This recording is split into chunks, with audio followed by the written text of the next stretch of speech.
Vous avez dit que le grand recentrement de la psychologie et même des sciences humaines en général s'était fait à la fin du XIXe siècle autour du thème de la découverte de l'inconscient.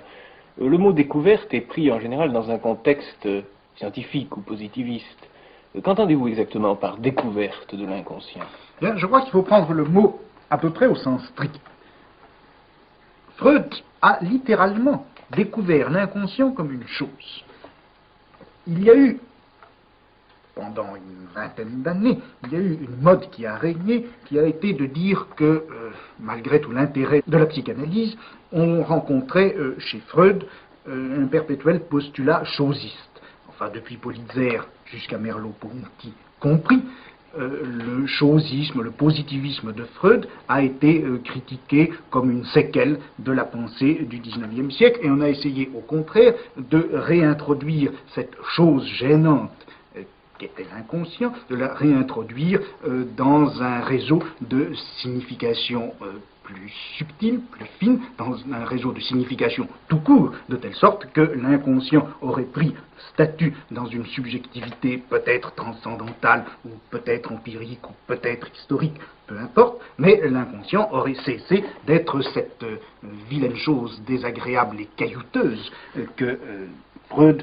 a découvert en quelque sorte au-dessous du psychisme humain. Mais enfin, il ne faut pas oublier tout de même que Freud a effectivement découvert l'inconscient comme on découvre une chose, ou plutôt, si vous voulez, comme on découvre un texte.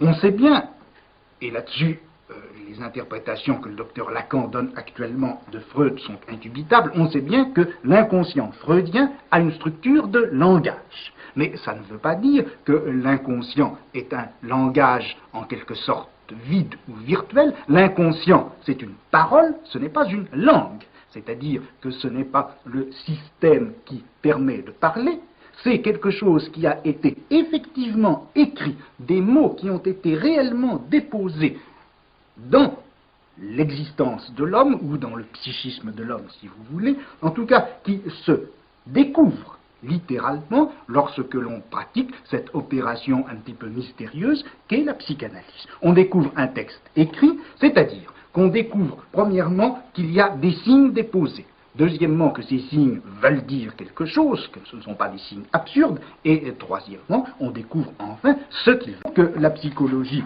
depuis la fin du XVIIIe siècle jusqu'à la fin du XIXe siècle, a essentiellement s'est donné explicitement pour projet de faire l'analyse de la conscience, analyse des idées sous la forme de l'idéologie, analyse de la pensée, analyse des sentiments, etc.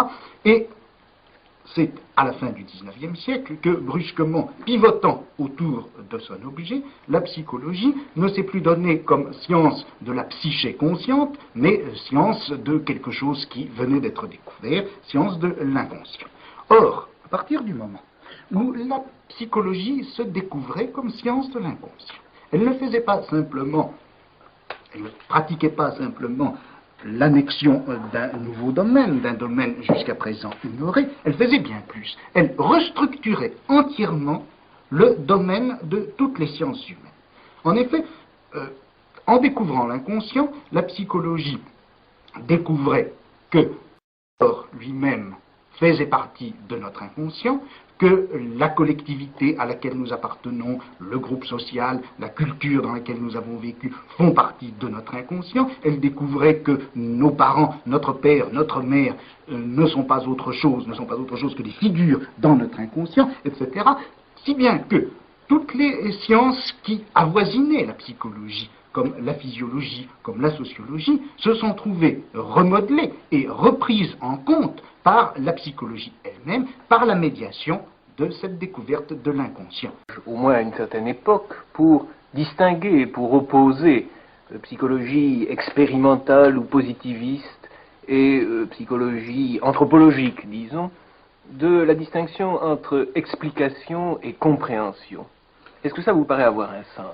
Je crois que ça en a un est très profond. Mais je ne suis pas sûr que la notion de compréhension, que le mot même de comprendre, soit absolument le mieux adapté. Il me semble, si vous voulez, que ce qui s'est passé, c'est en gros la chose suivante.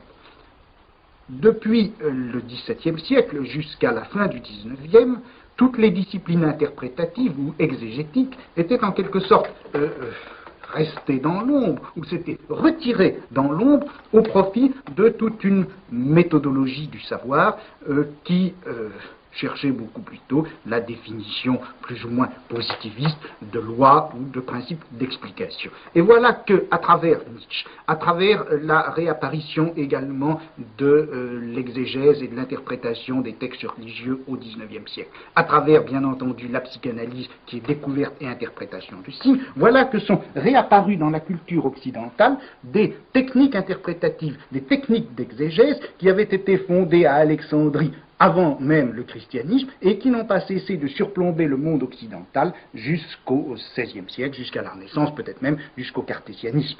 Et c'est la réapparition de ces techniques interprétatives que Dilthey a appelé du mot peut-être pas très ajusté de comprendre. J'aimerais mieux que l'on dise expliquer et interpréter, ça me paraîtrait beaucoup mieux caractériser ce mouvement de bascule par lequel la vieille exégèse alexandrine a réapparu chez nous à travers Freud et jusqu'aux psychanalystes contemporains.